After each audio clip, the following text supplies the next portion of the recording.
Hi everyone, this is Tosca Di Matteo and welcome to Talk About It Tuesday.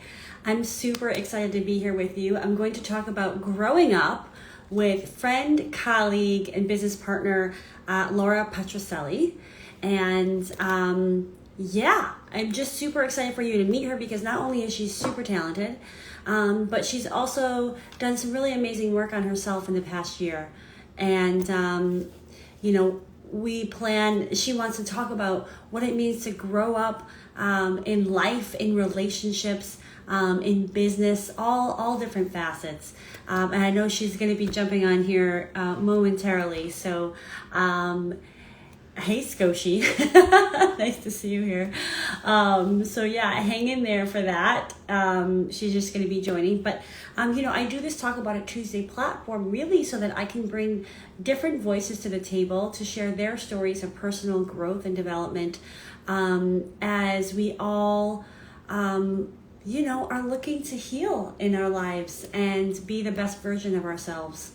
So here she is. I'm going to bring her on right now. Exciting.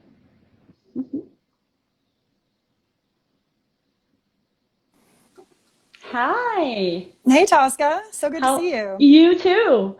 Thanks for joining. Of course, of course. Thanks for inviting me. Well, it's funny because I just, sometimes when I do these and I realize I have to say somebody's last name for like the first time. So I said Patricelli. Did I get it right? That's right. My Italian coworkers from my former agency job used to say Patricelli and like Oh. so proper, and I always wish that I could have that proper pronunciation, but I'm so American. No, we do what we can. I feel the same way. It's like Di Matteo instead of like, Yeah, you know, I exactly. get you.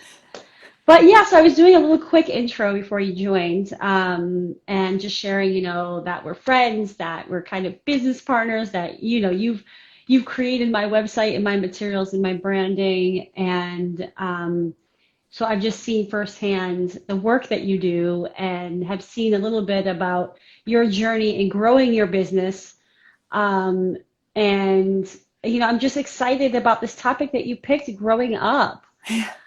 Um, I've been thinking a lot about it the past few months, pretty much ever since COVID kind of brought us all back inside and put the kibosh on a lot of the social plans that we all had this summer. So we're kind of transitioning from focusing on the external to focusing on the internal just out of force. Like, we're kind of forced to, but I've been trying to make the most of it.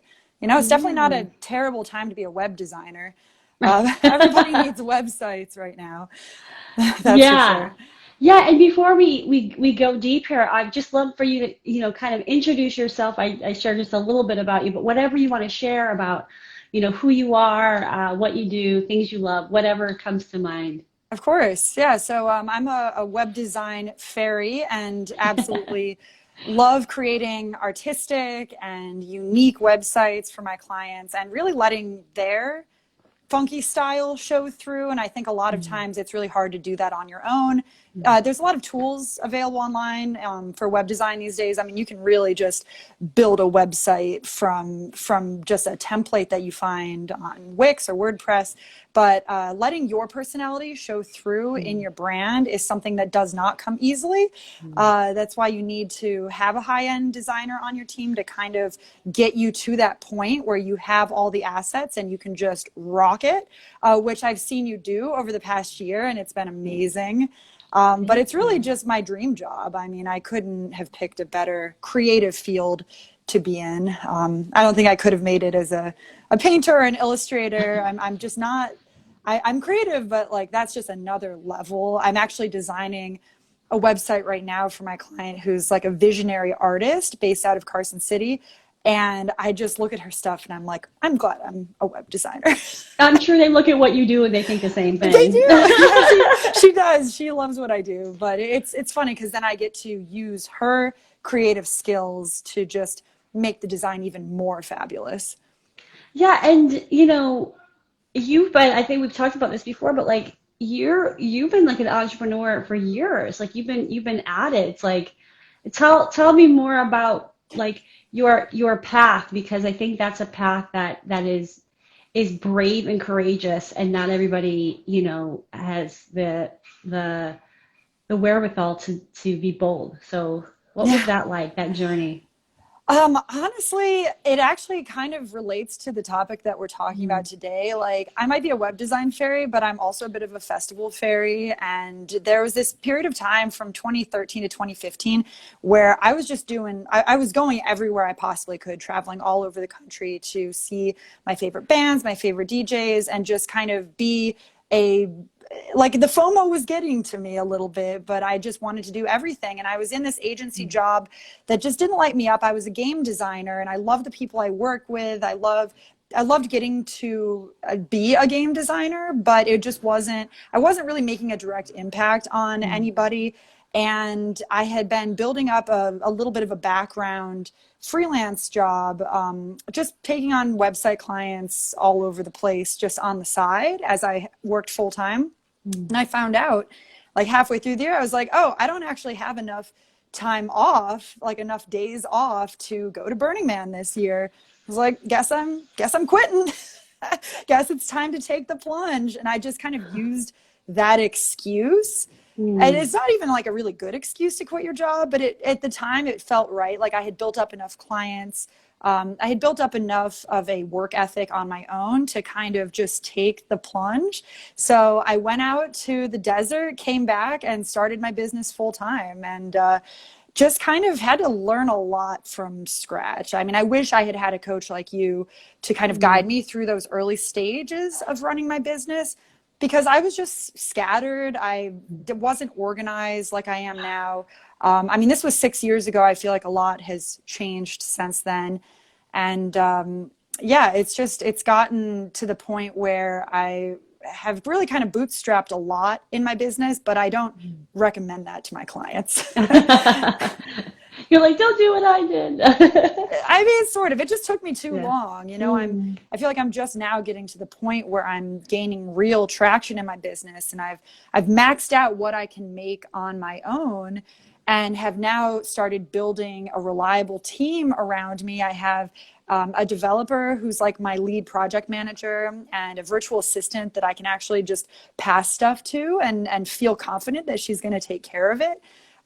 And those are things that I never really had before. I was just like, I'm doing it on my own. But it's mm. all part of growing up in your business, right? Yeah, it's like I remember getting the advice, to fire yourself from the things that like you shouldn't be doing. Mm, And I think in order to expand, and this kind of goes in a lot of different areas, right, of life, not just business, but like in order to expand, like how do you give yourself what you need? How do you set yourself up for success to to step into the vision? yes. Yes, Because I think you exactly. had that vision. I feel like you've had that vision for yourself of like wanting to be bigger than like a one woman show. Yes. Yeah, I had the vision, but I didn't have the actual I didn't I wasn't taking the steps forward mostly because I was so distracted by Mm, being a 20 something, early 30 something in Brooklyn, so much going on constantly. It was that sort of distraction that kept me from dedicating more time because it mm, takes a lot of time to actually build your business when you have a full client docket. When you're just being kept busy constantly with client work, it's actually really mm, hard to then turn the effort inward and focus mm, on that business building growth that is what it takes to bring you to the next level. When you can just say, oh, well, I have clients. I can just do my client work. And then 5 o'clock comes and I'm off to the park, to the gym, mm, to the next party, like off on weekend adventures with my friends. Like there's just so much else that I was doing that I just didn't have. I didn't make the time. It's not that I didn't have the time. That's the mm, key distinction. I didn't make the time. And yeah, I mean, with mm, COVID, it was actually a little bit of a blessing just for me and my business to no longer have that like deep sort of FOMO of that fear of missing out, of not having more to do I just didn't have that option. There wasn't much going on in New York during the summer. And for the first time, I could be like, oh, okay, I actually feel really good about taking that time and funneling it into my business, into what I want in my business and how I want to grow. Those desires were always there. Yeah, so I would love to just go deeper on that because I think it's really fascinating, you know, when you talk about going inward at that time when there was no FOMO to be had. Yeah. Like, and like, was it immediate when you were like, oh, this is awesome. I don't have to worry about that. Or did it take time? Like, were you missing it? Like, what was that like? Oh, I mean, the first month was just abject fear. Fear Mm, for my city, fear for my friends who work in hospitals, my friends who were completely inundated during the first wave that hit New York and New Jersey. And I was in Florida. I like already mm, was, I had a trip planned March 14th. I was on a plane. Everything got canceled at the last minute. So I just went home and was with my parents in Fort Myers. And they were grateful that they didn't have to like stress out about me. mm, But I was just so, I knew it was going to be bad. In February, I knew it was mm, going to be bad. As soon as news started coming out of China, I knew that New York was going to be ground zero, which was partly why I was glad I had that plane ticket to kind of not contribute right mm, to the crowded grocery stores and places that are putting essential workers in danger. But after the first couple weeks of being in Florida, I think I felt enough of a distance mm, from the terror, from the just fear for my friends, for my city, to really think, oh, I can make the most of this. mm, Like without, it's not so much that I missed it, like I didn't, I have mm. been going so hard since I was a college student at the University of Miami in Florida. Like like I've always been like work hard, play hard. I'm about that, but I could take a year off. I don't need to continue to do the same things that I did when I Mm. was 27. Like I'm 33 now. I'm excited for the opportunity to just chill, to just Yeah. stay in with my bow and watch some Star Wars, like for real. And do you think you were at a burnout stage, or was it not that? It was just time, like, but yeah, like, was it time for a pivot or? The burnout, I've always, to some degree, felt a low level of burnout just living Mm, the work hard, play hard life that I mm, did. But I channeled a lot of that burnout energy into physical fitness and exercise, which definitely made a huge difference.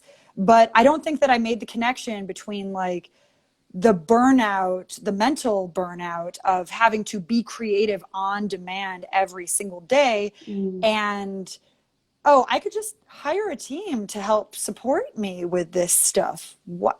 Why am I trying to still wrangle this all myself? Like, and I mm, kept making excuses like, oh, I don't have time to onboard a new team. I don't have time mm, to, I don't have time to do all of this stuff because I was just, I was so distracted. I was going out every single weekend. I was even going out during the week to networking events and just like hustling constantly.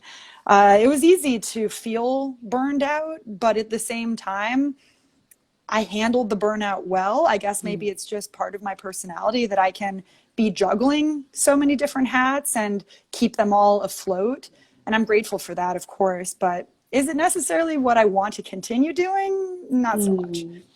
Yeah, it's like it makes me think of, it's like, well, what really serves you now, right? Like, Yes. because we get into our patterns and we think it's serving us until we realize, oh, there's actually an even better way of doing this, Right. and how do I experiment with that? Yeah. And I just want to Yeah. say also, like, thank you to those who have joined, and I see David has joined, and Yeah. anybody can ask questions at any time.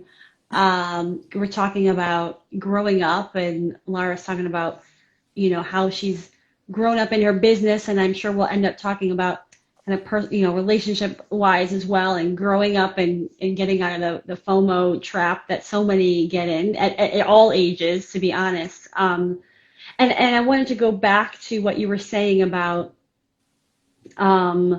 getting the support that you needed. And I know in preparation for this conversation, we talked about, perfectionism and how that was a hindrance, but then it seemed like it actually, you turned it around on its head and made it an asset. So I'd love to hear more about how that part of you, you ended up turning on its head in order to serve you to grow in the way that was a healthy, sustainable way of doing it.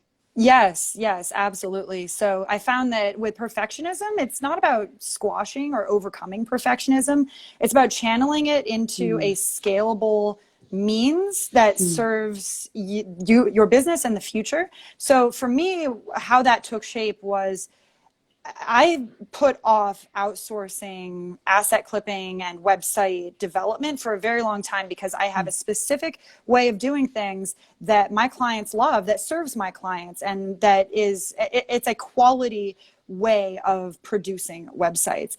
And what I found is that if I just take that perfectionism and channel it into training and SOPs, like operating procedures for my team to follow, and then hold them accountable and say, like, be your own QA department. Like, this is what I'm expecting of you. You know what I need from you. It's spelled out.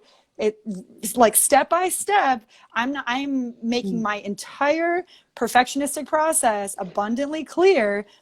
And that's the sort of thing that my development team freaking loves. They look at my SOPs and they're like, we have never seen anything this detailed before. Like, we know exactly what you expect and can deliver it on time, because it reduces that back and forth. Makes it easier to express what it is you need from your team when you can be perfectionist in your requests. And one of my most successful clients, Louisa Joe, she has been my client for upwards of 6 years. And one thing that I always loved about her was the way that she put her tasks together in such a way that there was no question what she was asking. Like, she itemized every single detail of what she was looking for. She would provide me with inspiration and here, I want it to look similar to this, but obviously don't make it look like you copied it. Like, she would highlight things that were sometimes even unnecessary,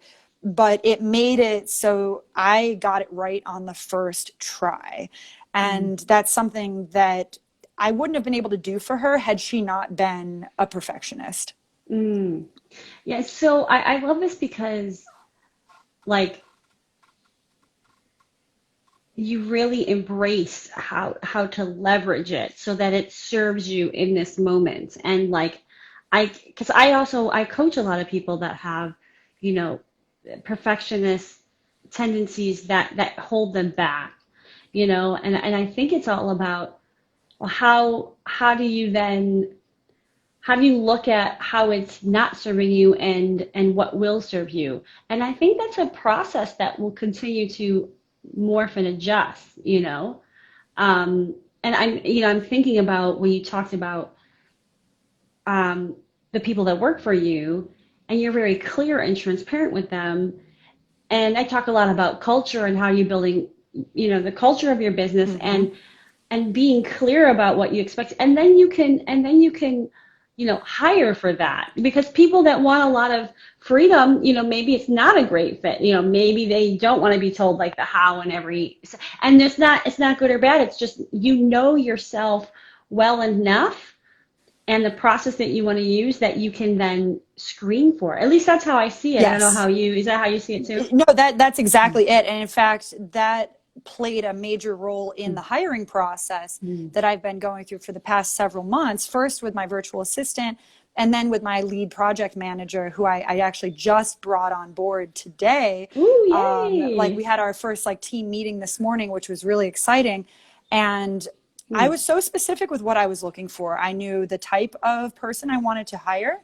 I knew exactly the price point. I knew what sort of skill set I needed. And I made that abundantly clear in the job description.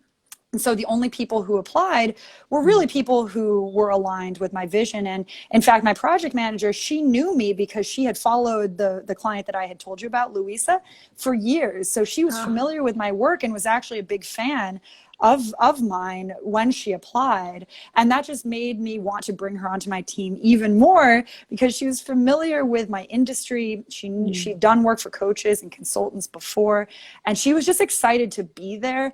And I feel like that's not necessarily something that you find very frequently. I've definitely had a lot of like lackluster people that I've worked with. I'm just like, oh yeah, I'm not really even excited to send you this stuff. Like, I feel like you don't want to do it. You know, it's different when it's like a secondary outsourced team where it's like grunt work that you're assigning. Like I don't necessarily want you to enjoy this, so to speak, because it's just, it's grunt work. It's tasks. But for more creative tasks, project management tasks, being an integral part of my business, like my core team is, I need them to be excited to show up and to participate. And that makes a huge difference, I've found so far. Oh yeah, passion in what you do is such a big part of the equation. Yeah. So what tips would you have, we're kind of as it relates to kind of growing up in your business. And I know people out there that they've got like side hustles, right? And they want to end up pivoting, from their main job to the hustle being their primary. So like, when you think about the journey that you've been through to get to this point where you can hand off, you can have you have a team that you trust, you're building it. Like what tips or advice do you have for people that want to grow up their business and do things differently in a way that serves them? I mean, figure out your priorities, really. Mm, I think that was something I felt like I was lacking before. mm, Um, I think I was trying to spread myself too mm, thin in just the sheer amount of stuff I was doing in that critical stage in my business. I'm very much looking forward to being at a place in my business where I have enough of a team bolstered where I can take a couple weeks off to go back to Burning Man one day when this is all over. But until then, you have to prioritize the business. It's hard, mm, but even just saying, okay, one weekend a month, I'm going to go out and be social. I'm going to spend the whole weekend in the city. I'm going to go here, here, here. It's not as much like that anymore, but I have my little quarantine that I've seen, and we kind of are each other's bubble. mm, But just deciding also in terms of priorities, what in your business is a priority, because when you're building a business, you're so mm, scattered, you're all over the mm, place. I actually mm, spent a huge portion of this year learning Facebook ads and running to cold traffic. And as much as I am glad I learned that process, I realized I make so much more money just from networking in my warm community, people who already know me and trust me.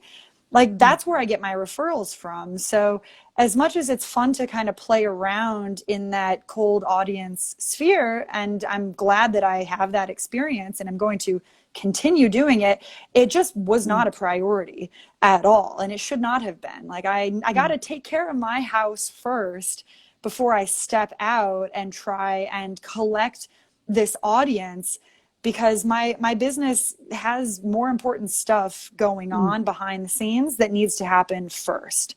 mm, And we only have so much time. I mean, our time is limited.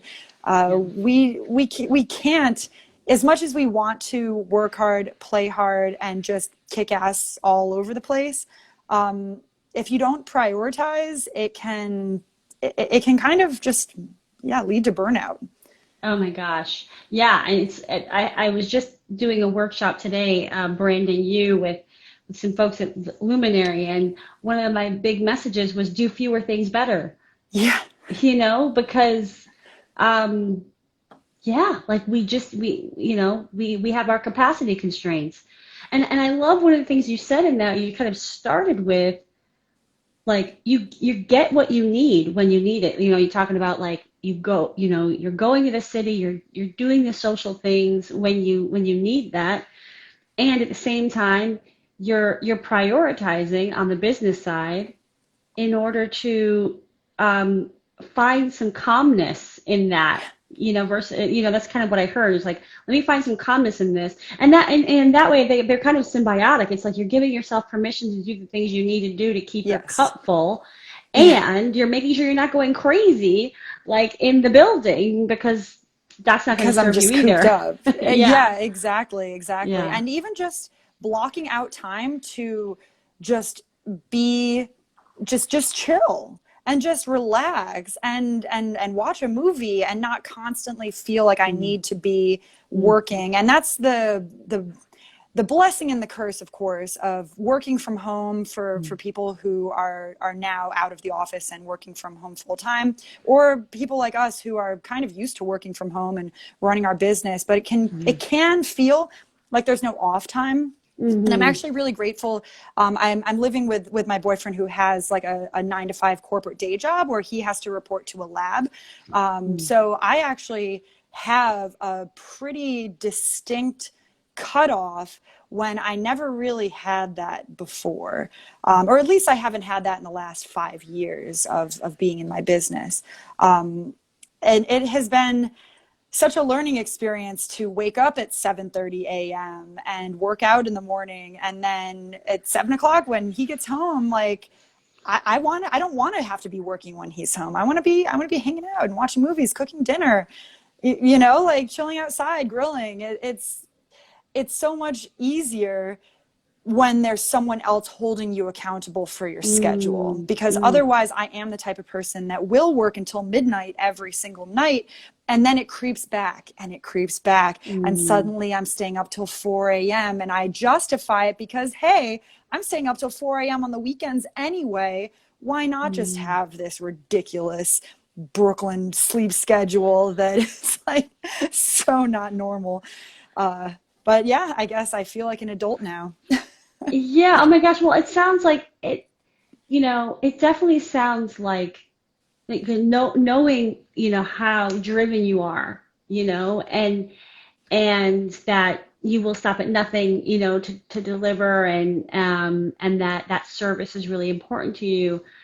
And hearing you talk about, oh, and there's another way, like, oh, and it doesn't have to look like this. And it sounds like, partly, your boyfriend is helping you with some of the boundaries and the lines, but Mm. I'm also wondering, like, if you think about your journey, like, when did you start giving yourself permission to like lay off?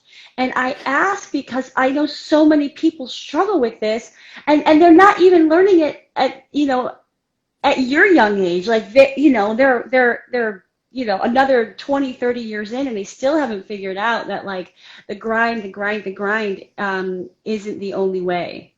My old coach used to say, take time off or your body will decide for you. Mm, Like you will be in the middle of a conference and suddenly you will just be so tired you cannot continue. So unless you schedule that time and make it a part of your life, mm, then you're not going to have the choice of when it hits.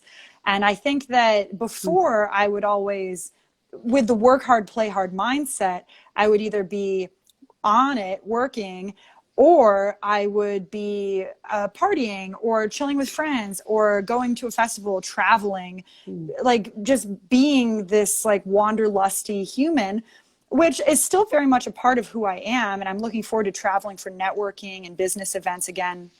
But honestly, just like not having that option, being mm, forced to reckon with that and mm, take my weekends off and plan more down to earth, low key mm, hangouts has been such a blessing, and just something that has made me feel more like an adult. Like I feel like I have energy mm, again to funnel back into the things that really matter. mm. Yeah, I just want to play that on repeat for some of my clients. Um, Right? but Same. and I'm curious, you kind of talked a little bit about, your relationship, and I know that you had a big move, from Brooklyn to the burbs, and like, The that burbs. Yeah, well, it's right. not, I don't know, is it the burbs? I don't know if it's technically, it's not, but Oh, it's, Jersey City's not the burbs. I'm still like, I'm actually closer to Manhattan now than I was in Brooklyn, that's but funny, but right? it feels like the burbs. I'm in a house. Mm-hmm. I have a backyard. It feels weird after being in New York for 10 years. But yeah, that I think that also has contributed to my feeling of having like grown up. Big air quotes. It's not like I had a baby. I feel like that's like, whoa, okay, you Mhm. are like real adult. But in a way, the way that, we've talked about it in the past, I guess now that I'm having this conversation again with you, is the way that I'm thinking of it is it's almost like, you know, you weren't necessarily ready to let go of Brooklyn and that I was. lifestyle. The And decision was made for me in a way, but I'm glad it was. uh-huh. It happened at the right time. I mean, it was actually kind of weird because I was feeling so much resistance Mhm. towards leaving Brooklyn, but then COVID rolled through and being back in Brooklyn after coming back from Florida, I was just like, oh yeah, this is not the same, and it's not going to be the same for a while. I needed outdoor space of my own. Mhm. I needed to be in a less congested atmosphere. As much as I love the energy of just being in the middle of everything, as soon as my priorities started to shift, Mhm. I felt that my surroundings needed to reflect that. So when we were Mhm. looking at apartments, we actually were looking for a place with an outdoors, something that was a little bit more spacious, something that we maybe wouldn't be able to afford had I stayed in Brooklyn. And that made me feel more justified in the Mhm. decision. And I wanted to really give the relationship a shot. And it's hard when you feel like you're doing a long distance thing from Brooklyn to New Jersey. Like as much as I loved leaving my computer at home to go visit him, that was actually one of the decisions I made on the weekends to force myself to take some time off and not be Mhm. constantly at my computer. Um, it's it feels like an evolution in our relationship as well because I'm able to get to know him on a deeper level and also just see how our energies flow together because Mhm. he's way more of like a laid back, anything goes sort of like down to just hang out and watch movies and I'm so type A, very much a high energy go-getter type person, but I feel more grounded now than Mhm. I've ever felt. And I think I owe a lot to him for kind of bringing me down there a little bit, bringing me back down to earth. I'm a very cerebral human. In sort of in woo terms, I'm a sixth chakra like focus, and I need to bring it back down to the lower chakras, back Mhm. down to the earth, because otherwise we can sort of get lost in the airspace and. That Mhm. groundedness is something that is so needed both for my personality type and just for my business as a whole, like I feel a Mhm. sense of roots, like I'm growing roots in a way that I didn't even really want to grow before because I wanted to be that leaf floating in the wind. I wanted to be able to see all the things, do all the things all the time, but you can't do that if you can't do that and have roots at the same time, I felt. Oh my God, I just love everything that you just shared and like also the metaphor and just the visualization and like there's just this theme and this thread that I feel is so important, which is like honoring and seeing what you need and also allowing your true desires to lead you. Because and another person may have seen, oh, there's this relationship, right, which requires making this move or whatever, and I don't know all the details of it, and some people wouldn't be willing to compromise or they wouldn't be able to see that that's actually the thing that they need, but there's almost this red herring, right, of the location of that being more important. But what I'm hearing is that you really were centered and knew, like, oh, this is going to be hard, and this isn't like everything that I want, but I'm willing to give it a try. I'm willing to try something different because I see what I want in this relationship, in Yeah. this person.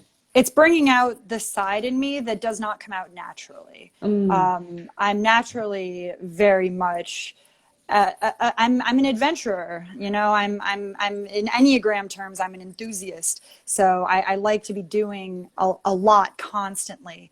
And in Enneagram terms, he's the peacemaker. Like he's all about like bringing it back down to earth. Slow and steady wins the race. And it was difficult. It was a difficult mm. decision, I think, kind of letting go of my New York life. I mean, I moved out from Florida specifically to live in New York, but it's not like I'm that far. It's not like Right. he was asking me to move to Rochester. Oh my God, heaven forbid. That's where I'm from. Anyway. It's true though. I mean, you got to make those hard Yeah. decisions sometimes in the growing up process. It might be difficult. It might feel like you're going against the grain a little bit, Mm, but if it's bringing out the best in you, like if you're seeing, if you're looking at yourself and you're liking what you're seeing, you're liking the changes that are being made, then sometimes those desires, the desire, for example, to stay in Brooklyn, to continue the same sort of lifestyle, it's not necessarily something that I needed. It's more of something that I wanted on a mm. sort of carnal level.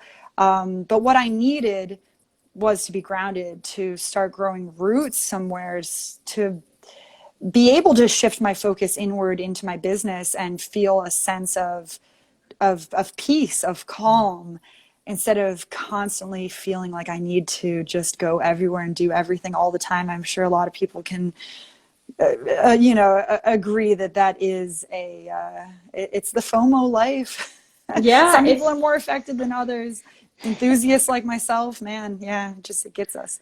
well, what you said, it's like and I believe wholeheartedly too that, the universe will give you what you need. And it may not be what you want, you Hmm. know, but and I think that part of that, you know, is being unattached to the outcomes, being unattached to like what does it look like, Oh, to yeah. have a happy, healthy relationship and enjoy where I'm living. And I think the more important thing is to kind of, you know, assess like what does that feel like and what could it look like, but not be attached to it being exactly that, Yeah. because it could I- come in a whole different form.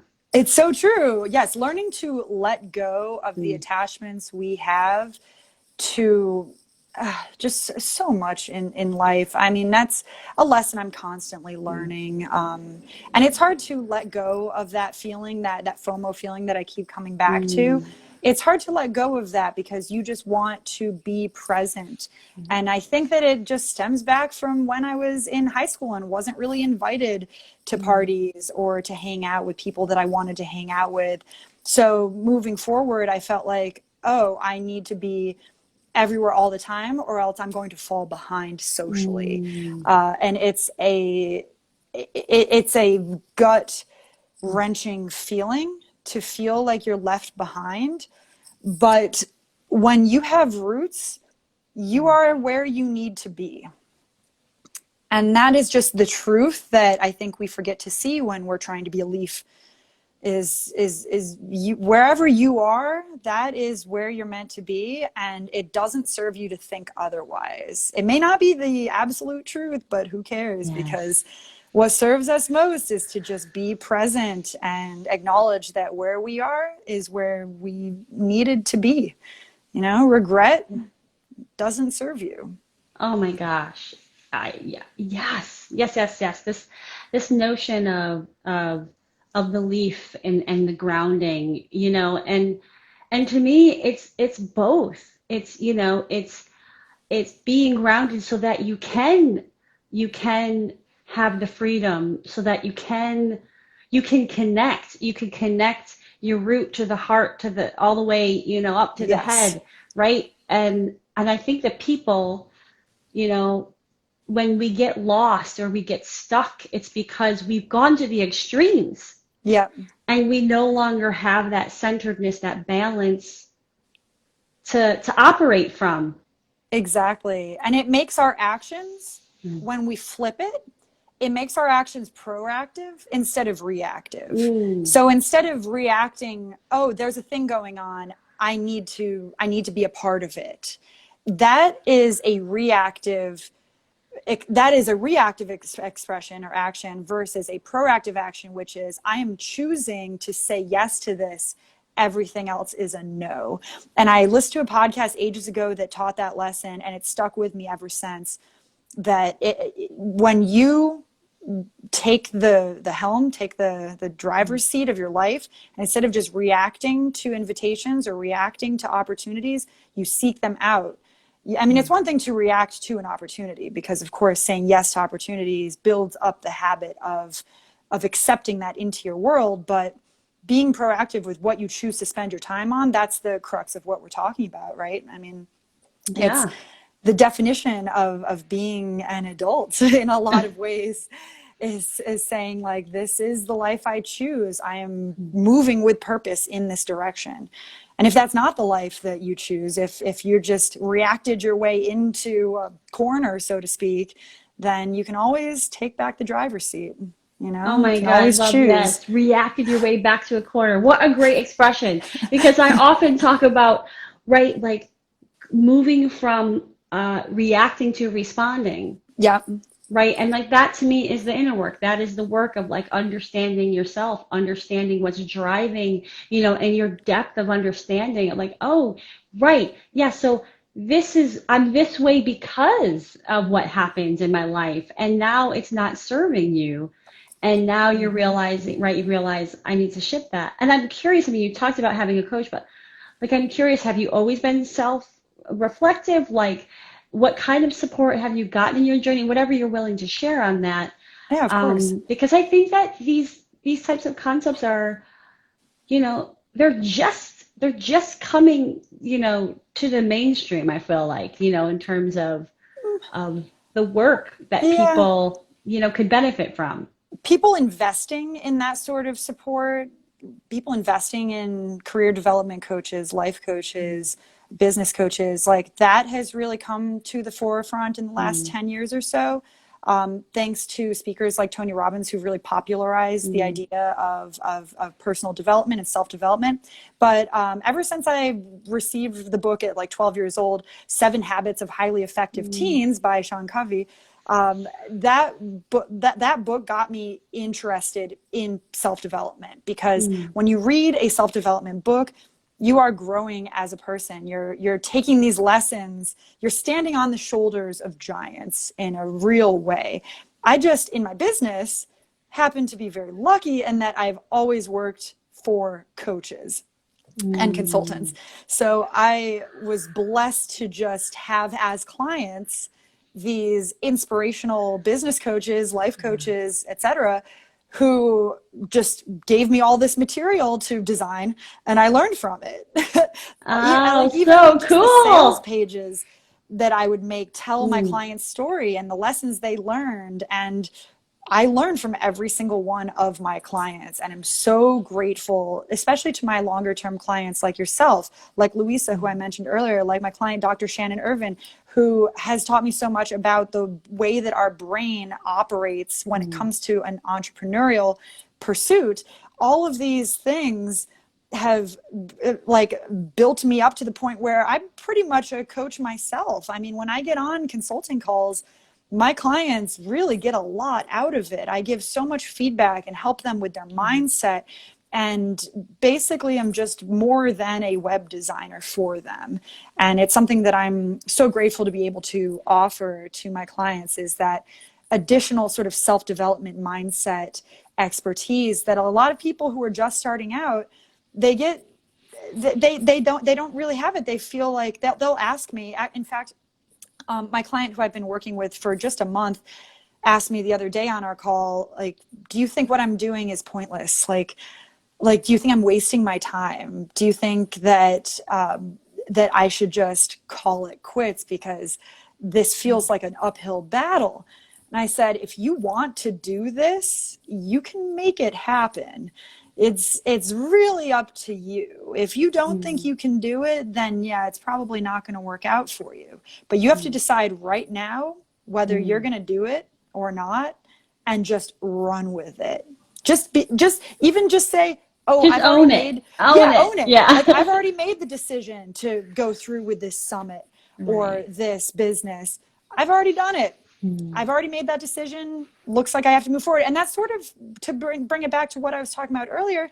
It's sort of like what I did in 2014, not having enough days off to go to Burning Man. I was just like, well, guess I'm quitting my job. Guess I'm going full time into my business. The decision was made for me. Who knows how long I would have stuck at that agency job? Probably not too much longer, because I was really building myself up to the point where I could make a difference in people's lives by starting my own business. But hey, sometimes circumstances make the decision for you. Well, I mean, I don't even think you're giving yourself enough credit in that either, because I think that you were honoring your gut, and you were honoring like this. I don't know what I see in this moment is just like this deep desire for freedom, this deep desire to honor something you really, really wanted. And, and I think that, your subconscious knew you're going to figure it out, like that they're, and I don't know if you weren't worried, but like, it just sounds like your body was so ready to like take the leap. And then this situation presented itself, which enabled you to make that decision, but you made that decision. And I feel like, and I also have to give credit to my ex-boyfriend, David, who popped in here earlier. oh, Yeah, his support actually meant a huge deal in being able to quit my job and feel like I had a little bit of a personal safety net there to kind of get me through the roughest first year in business, which the first year is always the hardest. So I have to give him a lot of credit too. I mean, he really stepped in for me in that time. And, I was still paying my rent, of course, but it was more emotional, like being able to kind of be okay with me staying up until 4 a.m. working on building my business. It can put a lot of strain on a relationship sometimes when that happens. But for us, it just made us stronger. And we're still close friends to this day. It's through him that I met my current boyfriend. So I'm oh my God, so I love grateful to that the relationship that story. we continue to have, actually. Yeah. I mean, we still like Wow. go, hang out. Like, him and his fiance are close friends of mine. And I'm just so grateful to the network that, really a lot of it was through him. I mean, sometimes people just come into your life and you have no idea what your relationship is going to evolve into, but it all happens for a reason. Right? It does. Yeah, and Everything. I feel like actually you just also right in the theme of growing up, I think is also, being willing to accept support, because I think we are raised so much in this society to like do it on your own and do it on your own. And Yeah, I was just having this it's conversation. glorified. Yeah, it's glorified, and it's also not realistic, and it's not, and it's like it just makes life harder than it really needs to be, Yeah. and that I think, to your point, of that your former relationship serving you, and that being a support, and just all the community aspect, of healing, the community aspect of growing up, and that, and like you said, like you got like inadvertent support through the coaching content that you were Yeah. absorbing and working with. But that again, it's never on our own how we can No. break through these, our cycles, Yep. No into the business is grown in a vacuum. right. Cheers to that. That's why I do It's these true. to talk about it Tuesdays, because partly, is because as I'm growing my business, I want to help others in theirs, like why not do it together? Like Yeah. why be in a canoe on your own? That's no fun. That's a lot of work. No, no. And especially being real about a lot of the anxieties that are faced. I mean, my anxieties Yeah, were such first world anxieties, like, oh, too much going on, party, party. It's like, no, right. I recognize, I check my privilege, but at the same time, it's something that I think a lot of people struggle with, Yeah, is drawing the line and knowing yeah. when to just not go to the thing. Right. Right. And I think one of the things that we talked about, we talked about a few things, and I know we're running out of time here, but um, the question that's popping out right now is like, you know, do you like who you're becoming? Because we talked about, yeah, right, with you, we've talked about relationships in business, in jobs, right, in life. And it's like I almost feel like that could be the catch-all question to know, like, do you have some growing up to do? I feel like just ask yourself, do you really like who you're becoming? I don't know if you think that's a valid question in It the is journey. such a valid question. In fact, I was just listening to the Life Coach School podcast with Brooke Castillo, and she has her most recent episode is like, how do you know yourself? Mm, And really, what struck out to me is that we do know ourselves. It's the questioning of it that sometimes can hold us back. mm, But I feel like the person I'm becoming is a more grounded human. mm, However, I cannot accurately say who I'm becoming because this world that we're currently living in is so abnormal. mm, And we know that if and when mm, things return back to normal, whatever that means for us, that's when the priorities get reshifted and we find mm. out who we are on the other end of this COVID phenomenon. And I am looking forward to traveling again. I do feel like a little bit of me has been Mm, stifled just not being able to do the things that I associate with my core self. mm, Being able to spend time on my own at networking events, abroad, traveling. That's stuff that really brings me back to me.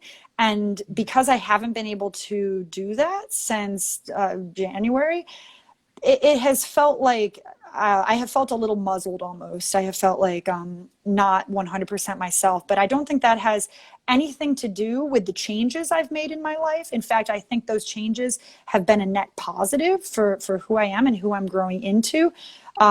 It's just hard to say what this new life that I've created for myself over the mm, past 8 months is even going to look like once those opportunities are made available to me again.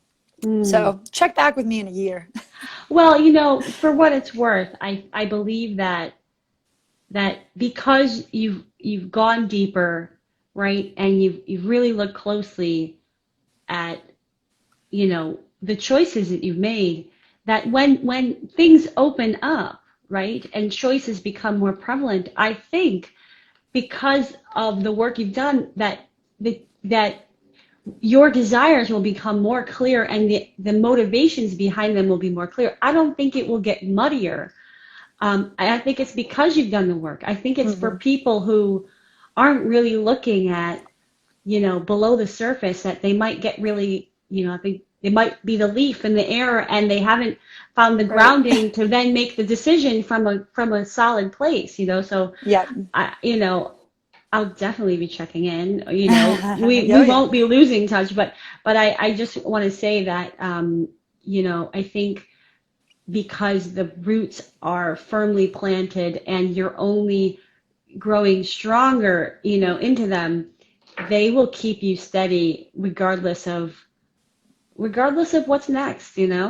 I agree. I agree 100%. In fact, I've even felt less of that FOMO anxiety just from the past year of growth. Saying no to things no longer carries the same weight that it used Mm, to. mm. And that makes a huge difference. Cheers to that. Wow. Cheers. I just want to like thank you for sharing Yes. your journey and your truth and just being so honest about it. And I want to say, and I didn't do this properly in the beginning, but of course, the fact that, you came into my life, and you helped me through the journey of building my own brand, as a marketer who had built brands, for 20 years, then having to Do it build, for do yourself. it for myself was like so daunting. And it was like, yeah, I didn't even know I needed everything that you brought to the table. Everything from, it wasn't just a logo design and website. It was like, oh, there's all these other things that I have no idea about building a business that just it was effortless for you to share that and just made such a difference. So I just want to say that I'm so glad that you are continuing to do what you're magical at, and that you'll be able to serve more people, because now you've put the stake in the ground to grow and let Yes. go, at the same Yes. time. Exactly. Exactly. It's all the changes, all the decisions are only going to be able to help me serve my business and serve my clients even more. So it's all onwards and upwards, right? Yes. So for those who are watching now and later, how can people learn more about you, find out more about the services you offer, and whatever else you want to share about how Yes, people of can get in course. touch? So you can follow me on Instagram at Design Mastermind NYC. You can also find me on Facebook at facebook.com/Design Mastermind, or just go to designmastermind.com. I have my portfolio and a big old call book now button on the top right that will let you book a call with me if you want to talk about a potential web design or branding project, or just want to hear what I might be able to do for your business. It's always a pleasure meeting people from your crowd, Tosca, and I just can't thank you enough for this opportunity. Oh my gosh, my pleasure, and I wish you continued success. And when I need to, grow my branding, you're going to be the first one I call. So, Oh, heck yeah. I'm on your team. You can't get rid of yes. me that easily. No, definitely not. Well, thank you for sharing your story about growing up. And I look forward to continuing to be friends, to work together, to be your clients, and look forward to what is next for all of us. Yes. So much love for you, Tosca. Mwah. Oh, thank you. Yeah. Have a wonderful Tuesday and talk to you soon. Yep. Sounds good. Bye All bye. right. Ciao for now.